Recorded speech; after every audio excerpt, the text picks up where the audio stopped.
Ito ang reading mo, Pisces. Welcome back to our channel na may nasa mabuti kayong kalagayan while watching the channel. This is a general reading. Kayo nang bahalang magpalit-palit ng situation nyo sa reading ko.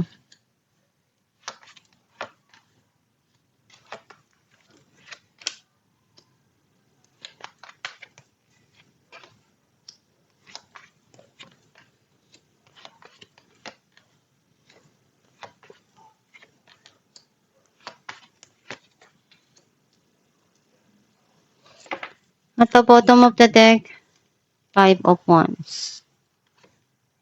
I feel like ang nasisense ko na energy mo, nagkaroon ng struggle dun sa mga dumating sa buhay mo. And nahihirapan ka na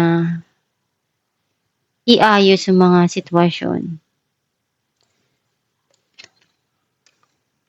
Ang mensahe ng card mo, nakikita ko na you're removing some people in your life. May mga inaalam ka dito.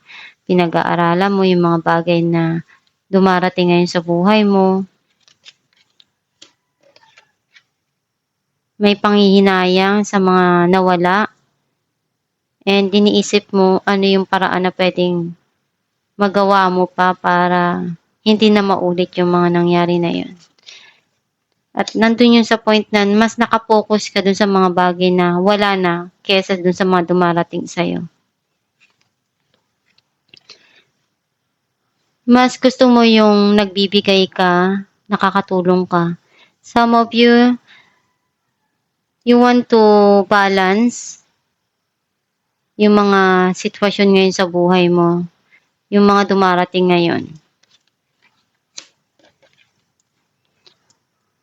Nakikita ko na nagkaroon ng paghiwalay doon or nagkaroon ng end yung situation. Some of you may papasok na new beginning dito. You feel stuck dun sa isang sitwasyon sa buhay mo.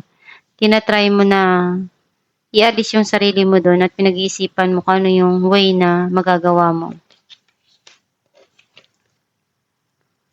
Kailangan mo lang ng mahabang pasensya pagdating sa mga desisyon mo. Huwag magpadalos-dalos para hindi magkamali at pagsisihan sa huli. Hindi mo rin makalimutan mismo yung person. And you're trying to save yung situation o yung relationship. May mga gusto kang baguhin na hindi mo nagustuhan sa mga nangyari sa past mo. Nagkaroon man ng pagtatalo doon, hindi pagkakaunawaan, pero mas iniisip mo na mas maganda na harapin kung ano yung meron ngayon. Clarify natin Page of Swords, Ace of Swords, and Page of Pentacles.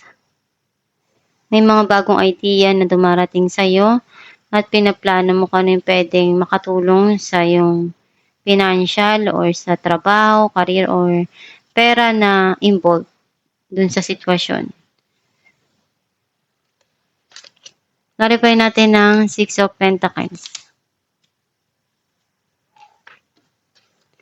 Knight of Swords and Four of Pentacles. Yung past person mo, gusto mo pa rin siyang kausapin, linawin kung ano yung mga nangyari. You still want na magbigay pa rin ng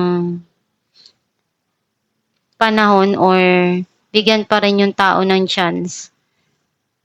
At ipakita yung sa tingin mo na gusto mo pang maiayos. Kita yung clarity dun sa situation na yon. Clarify natin ang The Hangman, Six of Cups, and Knight of Pentacles. Gustong bumalik ng past person mo. May gusto siya dito na ibigay or gagawin niya lahat ng makakaya niya. Pero hindi niya alam kung paano. Some of you, mas gusto mo yung nag-share ka kung ano yung meron ka sa mga mahal mo sa buhay. Mas focus ka ngayon sa trabaho mo.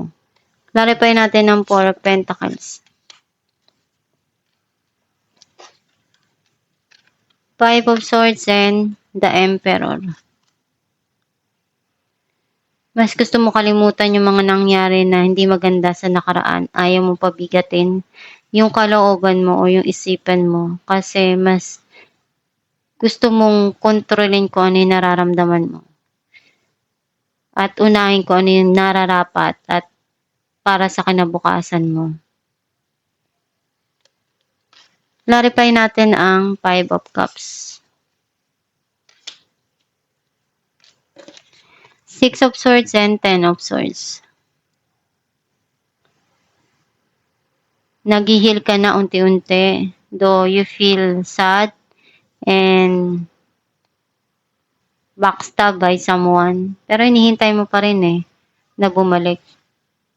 Some of you pwedeng you want to move on, lumipat ng lugar, ng bahay, para makalimutan lahat ng mga nangyayari or nangyari.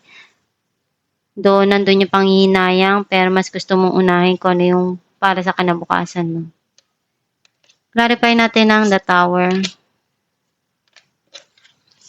Ace of Cups and Three of Wands.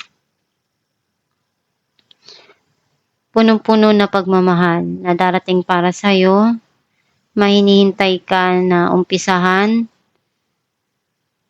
Either ikaw yung magbibigay ng pagmamahal na para sa sarili mo or may magbibigay sa'yo.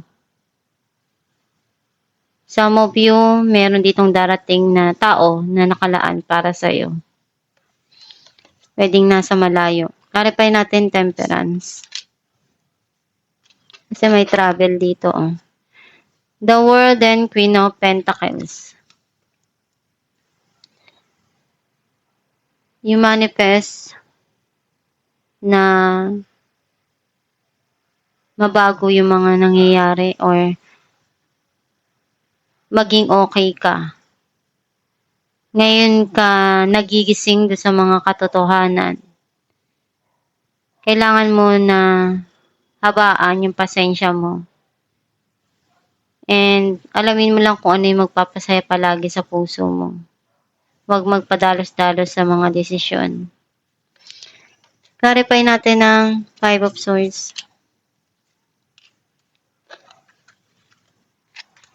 Nine of Swords and the Empress. May mga gumugulo ngayon sa iyong isipan. Andun yung sadness, na-stress ka. Kasi may mga pagbabago dito na dumating sa iyo na nagpagulo sa isipan mo. Pwedeng pagtatalo sa nakaraan. Pero unti-unti mo naman na na-realize na kailangan mo alagaan yung sarili mo. Kasi hindi mo deserve na isipin pa kung ano yung mga bagay na tapos na. Kailangan na ibigay mo rin kung ano yung magpapasaya sa puso mo. Alamin natin kung ano mensahe ng iyong gabay.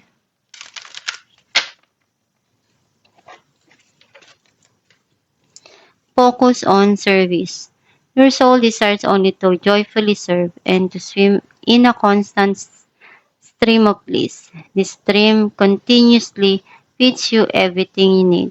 Put your entire focus upon staying in the stream of giving and receiving in every situation and in all that you do. Ang mensahe ng iyong gabay na gawin mo lang yung mga bagay na gusto mong matupad na pangarap mo, magdasal ka lang palagi para ma-achieve mo yung dreams mo.